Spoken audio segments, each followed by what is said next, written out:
Hello YouTube and welcome to my channel. 𝗶𝗴𝗵𝗵 finally revealed the 𝗖cie and Rebecca's skits about goddamn time, and today I will answer your biggest questions. Is Rebecca a great support only for 𝗖cie or she can be used with other characters? Are their weapons must pulls? What is the best way to build these characters? Just how strong 𝗖cie really is? So relax, grab yourself a drink and let's get started. Rebecca will be given for free, so I feel it is fair to start with her. She has two modes, Huntress and Guts, and this is not like in 𝗖cie𝗽𝗆𝗆𝗆's or Denia's case, where only one mode can exist at a time. These two modes can coexist, and the only real difference, aside from the moveset, is that in Huntress mode she gets a crit damage buff, while in Guts mode she ignores defense. Now, defense ignore is gonna be slightly better in terms of personal damage, but it does not really matter because you're just gonna switch constantly between them anyway. She also has a special dodge that can deal damage unlike the regular dodges, and I feel the need to point this out because combined with 𝗖cie, you will see just how crazy this can get. But really her kit is in her outro and in her passives. Her outro deploys a turret that fires automatically, and 𝗖cie's intro will make it deal more damage, but will also make it stay less on the field. And this is the first case of Rebecca playing favorites, giving an extra benefit to having 𝗖cie on the team. Now, is this any good though? Well, if you do some math, 𝗖cie increases the damage of the turret by 250%. This is additive.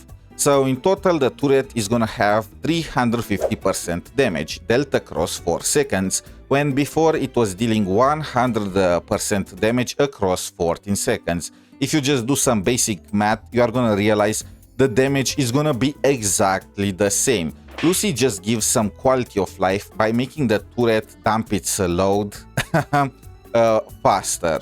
This is gonna be useful in like Tower of Adversity, where the content is timed, so you want to defeat the boss as fast as possible and get the 3 stars. However, it's gonna come up so rarely, like it's not gonna be an everyday occurrence, okay? So I don't see this like such a big improvement overall.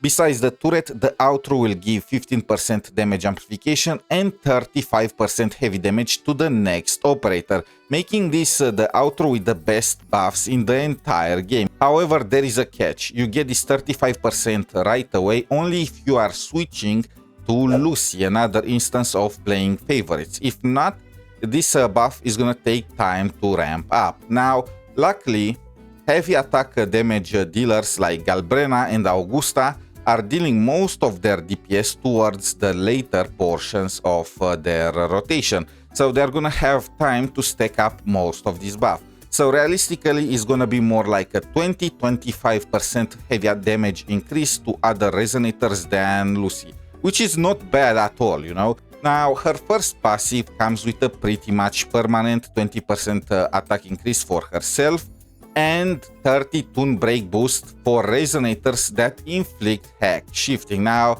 there is no way around this. This only is gonna work for 𝗖cie and for Rebecca herself. So yeah. And her second passive comes with a straight up 20% attack increase, and this time there are no strings attached. This works for everyone. So yeah, she's definitely gonna get some great benefits from having 𝗖cie on the team. However, even without 𝗖cie, she's still gonna provide some incredible buffs. And speaking of 𝗖cie, now it is time to talk about how broken she really is. Her intro gives you wall hacks, literally. This is cool, although I struggle to find any usage for it. It is unusable in tower or other endgame modes because there are no objects there to block the vision, and I guess it makes Rebecca less clunky in the open world, maybe. I feel like that's gonna be such a rare situation though. What I'm thinking is maybe the next, the boss Adam Smasher might have some kind of cover mechanic. Who knows? We're gonna have to see. Right now, this is just some kind of niche on the side ability. And of course, 𝗖cie's intro also upgrades Rebecca's turret, upgrades in quotations. We already went over that. Now, her outro gives 20% damage amplification to characters that apply hack shifting besides 𝗖cie herself. They might as well have said this gives 20% damage amplification to Rebecca because she's the only character that fulfills this condition, and I don't think there are gonna be more characters in the future with the heck shifting mechanics. So yeah. It also blocks 30% of the damage enemies are gonna deal to you for 3 seconds after you take the first hit. This is very broken, and you are gonna see after we go over Lucy's entire kit. And of course it also provides with 25% basic attack damage, way less than Rebecca's passive, and is kind of weird. It makes you think that you want to have Lucy on field and then switch to Rebecca. Issue is, Rebecca is gonna switch to Lucy, right? So Lucy is not gonna switch back to Rebecca, she's gonna switch to a third resonator, which is gonna be a healer or a supporter who deal almost no damage, so this basic attack bit is just gonna be wasted. What I think Kuro intended was for us to switch between Lucy and Rebecca. Sometimes to use Lucy as the DPS and Rebecca as the support, and other times to use Rebecca as the DPS and Lucy as the support. However, of course, the issue is this never ever works, because one character is always gonna deal more damage than the other. In this case, that character is Lucy. Her liberation is the most interesting part of her kit, and it comes with 7 different effects. If you are doing her DPS rotation, you are gonna be able to apply all of them. 2 of them just deal some extra damage, nothing that crazy. However, the others act as debuffs on enemies, making them take more damage and reducing their defense. This is gonna be garbage in Wuthering Waves since it is a debuff. However, it is gonna be very strong for Tower of Adversity, and really what I think is gonna break Lucy are the 2 debuffs towards the end. Weapon Glitch especially, and Cripple Movement. Cripple Movement reduces their attack by 5%, which is nothing that insane. However, Weapon Glitch gives them a chance to completely miss their attacks, to deal 0 damage. And what I'm thinking, hologram bosses. Lucy is gonna be the ultimate DPS for hologram fights. It's gonna give them a chance to miss their attacks. Imagine that the hologram is about to one-shot you and it suddenly deals no damage. And it has such insane synergy with her entire kit. Remember that her outro reduces the damage taken by 30% for 3 seconds, also stuns the enemy. So the survivability is just gonna shoot through the roof. And if that was not enough, the first of Lucy's passives gives her invincibility. If you take no damage for 8 seconds while she's on the field, the next instance of damage that she's gonna take is just gonna be cancelled. Nada. It's gonna deal nothing.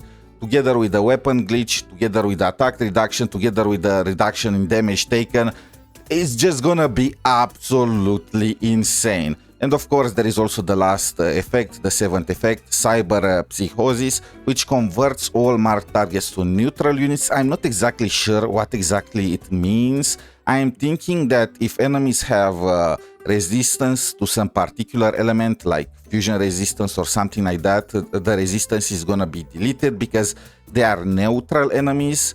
Or well, yeah, something like that. However, this does not work for elite enemies, it only works for common class enemies, which again, Rebecca and Lucy are not gonna be good at all in Wuthering Waves.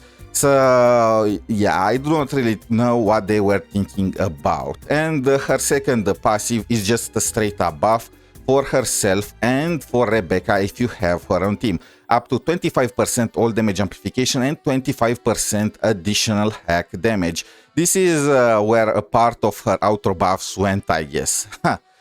Funny enough, with this, I think Lucy is providing more buffs to Rebecca than Rebecca is providing to Lucy. I might be wrong on that one. It's kind of crazy when you think about it. I guess it's lore related, right? Lucy wants to keep Rebecca with her more than Rebecca wants to stay with Lucy or something like that. Wait, do you guys think they actually were considering this when they designed them? There is no way. That's genius. But moving on to the next topic, their signature weapons, how good they really are and if they are must pulls or not. First of all, let's talk about Rebecca's signature Skull Thrasher. Now, this weapon is pretty underwhelming to say the least. It's not a bad weapon by any means, however, the F2P options are very close to its performance. Phasic Homogenizer is an absolutely insane standard weapon. The difference between this and the signature is of only 8 to 15% personal damage, with 8% being when you have 100% uptime on this weapon and 15% when you don't have any uptime at all. which is not gonna be the case. For the most part, it's gonna fluctuate between 10 to 11% damage difference in most situations, which is a very little difference when compared to other signatures. Of course, Rebecca's signature also comes with 24% attack increase for the entire team. However, that's actually not that much when you translate it to DPS. In terms of damage, it is a 6 to 7% damage increase for your entire team, which is still really good, but not as insane as it might look at first glance. Now, if this was a regular banner with a regular weapon, this will have been a skip for me. However, this is a collab with a collab weapon. This is probably gonna be your only chance to get it, and it's actually a pretty general weapon, all things considered, because the only thing that you need in order to get a 24% basic attack increase is to use the intro skill. Next, 𝗖•ci's signature, the spectral trigger. Now, this is a signature weapon. Compared to the F2P option, the difference is of 20% DPS damage increase. With 𝗖cie being the top DPS, the main DPS of the team, the 20% damage increase is gonna bring even more value. Well, it already was more value than the 10% increase for Rebecca's own personal damage. This is just gonna be even more. So if we are talking about priorities, I will say get 𝗖cie first, get 𝗖cie's signature, and then get Rebecca's signature. And finally, time to talk about the echoes and how to properly build your 𝗖cie and Rebecca. Imagine that my 𝗖cie is 𝗖cie. The last echo slot is gonna be taken by the collab echo, Adam Smasher, who forms a Sonata set on his own. You will probably want crit rate on him purely because 𝗖cie's signature and Rebecca's signatures both are scaling with crit damage. However, of course, if you are using some of the F2P options, you might also consider crit damage in that case. Just make sure that the stats are properly balanced. Now, for the other 4 echoes, you are looking at 2 different sets. And I made a ton of calculations, and I found out that the best way to balance the stats is going the hybrid route, at least for 𝗖cie. You want 2 set spectral damage and 2 set attack percent, and you have a ton of options for that. I just used Pact of Neon Light in my case, and a slice of spliced memories. However, you can just use any 2-piece set that fulfills these conditions. For the 3 costs, you are looking at attack percent and spectral damage bonus. Again, a fully hybrid approach. However, in 𝗖cie's case, at least, the difference between this full hybrid approach and more extreme ones is very small. If you go for full attack, like full 2-piece attack, like slice of spliced memories and what's that, the lingering tunes with 3 cost attack percent, or if you go full spectral damage, the difference is of like less than 2%. So really, you should just go for whatever echoes you have the best substats on. And if you already have them upgraded, some upgraded echo pieces, then you might as well just use them, because otherwise it's gonna be kind of tight to get everything built up for both 𝗖cie and Rebecca. Now, in Rebecca's case, there are 2 options.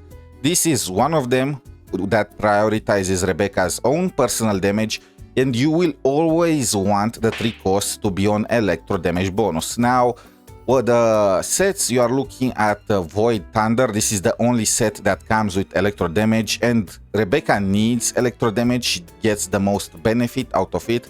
And the other set, you can pick any other combination that's gonna give you attack increase. Now, again, this is for Rebecca's own personal damage. And at the same level of investment, this set is gonna be slightly better than the prolific Moonlight Clouds. However, if your 𝗖cie is more built, I mean, like, you have sequences for 𝗖cie, but your Rebecca is at sequence 0. Actually, it does not really matter. As long as you have sequences for 𝗖cie, they are going to be higher value than Rebecca's. Or if you have 𝗖cie's signature, but you don't have Rebecca's, stuff like that. If your 𝗖cie is slightly better built, then Moonlight Echoes is just going to be better overall. And of course, you are gonna use crit rate 4 cost with electro damage. And well, I have an attack percent echo here because I do not really have any other options. I'm lacking an electro damage piece. It is what it is. Again, the difference is not gonna be that significant, especially since, well, this is Rebecca's build for increasing Lucy's damage further, and is just gonna sacrifice her own personal damage regardless. And for teams, I mean, it's already pretty obvious, isn't it? Rebecca and Lucy are meant to be played together. I mean, really, if you go for Lucy, there is really no excuse to not have Rebecca prepared. She's gonna be free. The third slot is gonna be taken by 𝗿𝗏. She's gonna be by far their best option because Rebecca increases the toon break of all characters on the team, and 𝗿𝗏 increases the rate of building toon break, and they also have that entire hack shifting bit. So yeah, 𝗿𝗏 is just gonna be slot perfectly in there. But if you don't have 𝗿𝗏, you can also use some alternative options like Shorekeeper, Verena. You already know the drill. But let's say that you don't have Lucy. You cannot have Lucy without having Rebecca, but you can have Rebecca without having Lucy. Rebecca is a great heavy attack buffer, so in case you do not have Lucy, what I'm trying to say is that Rebecca can still be used with heavy attack damage dealers like Augusta and Galbrena. Of course, she's gonna be weaker than Yuno for Augusta and than Qiuan for Galbrena. However, it is gonna be an upgrade over the F2P options like 𝗿𝗏. So yeah, I hope I answered all of your questions. When the patch drops, I'm gonna try and go for Sequence 6 Lucy. Look, this team is it looks so insane for hologram bosses. I can't wait to just dumpster all over them. I hate them so much, and this team is just gonna answer that. I want to see just how good it really feels. So make sure you like and subscribe if you want to be notified when we are going live for the pools and for the full-on testing. Thank you all for watching. Until next time, have a wonderful day. Good luck with your pools, and bye for now.